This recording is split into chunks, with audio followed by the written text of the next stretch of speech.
I think most people completely missed what the creators of Boruto just showed us, because on the surface, it looked like a simple anniversary video celebrating 10 years of the story with a nostalgic song playing in the background. But right before the transition into Boruto Two Blue Vortex, there's this strange visual for a split second, and the longer I stared at it, the more it felt like it wasn't just a random frame anymore. It looked like an eye.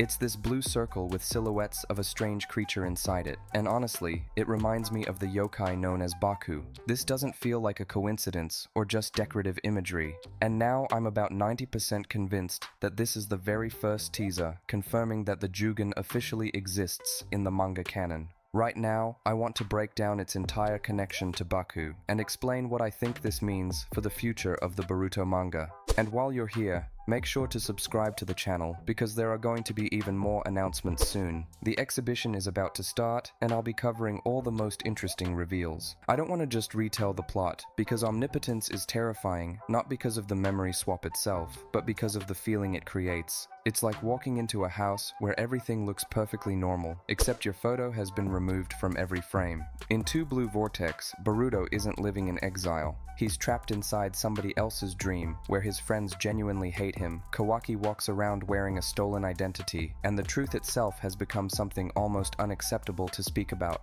That's where the real nightmare begins. Not monsters, not chakra, not destroyed buildings, but a collective certainty that the victim is guilty while the thief deserves admiration. Now let's go back to the yokai Baku. In Japanese folklore, it's a chimera-like creature that devours nightmares, the head of an elephant, rhinoceros eyes, the body of a bear, tiger paws, and the tail of an ox. Children were told that if they had a terrible nightmare, they could call upon Baku to eat it. But the legend is darker than it first appears. A starving Baku doesn't just consume fear, it can also swallow dreams, desires, and hope itself. That's why the symbol is so dangerous. It saves you, but it demands a price. It cleanses the mind, but it can leave behind emptiness. And if Boruto's Jougan becomes something like this Baku, then the question isn't simply whether he'll win. The real question is how much of his own light he'll have to sacrifice while devouring the false global dream known as Omnipotence. And this is where that frame from the video suddenly starts making perfect sense.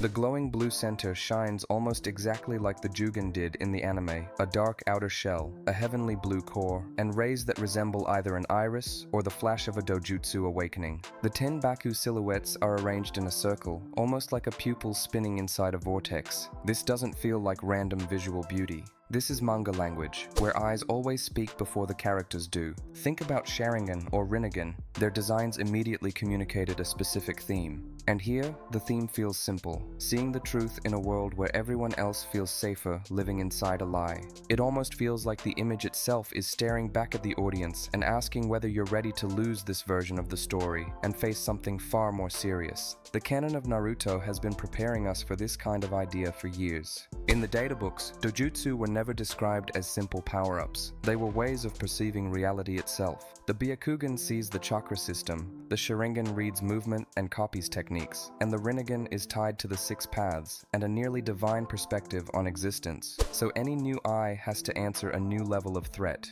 If Madara Uchiha wanted to trap humanity inside the infinite Tsukuyomi, then Ada has already done something even more horrifying. She didn't put people to sleep, she rewrote social reality itself. The Jougan feels like purity and truth that can't be hidden. That's exactly what the Jougan represents to me, and even if the manga is still saving its official reveal for the most important moment ahead, this teaser tells us one thing for certain: it's coming. The first appearance of the Jougan in the anime happened alongside Nue, and now that scene almost feels prophetic.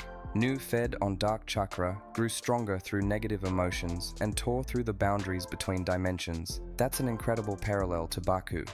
Boruto was able to see what everyone else missed: traces, distortions, invisible pain. Back then, it felt like a smaller self-contained arc, almost like a test for a young shinobi. But now it feels obvious that his eye was training for something much bigger. And this is the most important parallel of all. Nue was the first being Boruto could truly perceive through the Jougan. The eye could see the black chakra controlled by Nue. Without the Jougan, defeating Nue would have been impossible because it operated from another dimension entirely. Baku is visually embedded into the structure of the eye itself. If the world is currently trapped under Ida's omnipotence, then the Jougan becomes the one tool capable of revealing the truth hidden beneath that dream. Just like Baku sees nightmares and devours them. That's such a powerful and fascinating idea.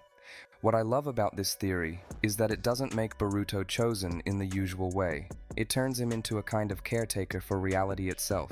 Naruto has always been built around characters carrying the burdens of others. Naruto carried Kurama, Gaara carried the fear of his village, and Sasuke Uchiha carried the pain of his clan and the truth behind Itachi's lie. But Boruto carries something even colder, the absence of any rightful place inside the world's memory. And I also want to remind you guys one more time that my current goal is to reach 500 subscribers, so I genuinely appreciate any support you can give. Thanks to everyone who's already subscribed, and now let's keep going with the discussion.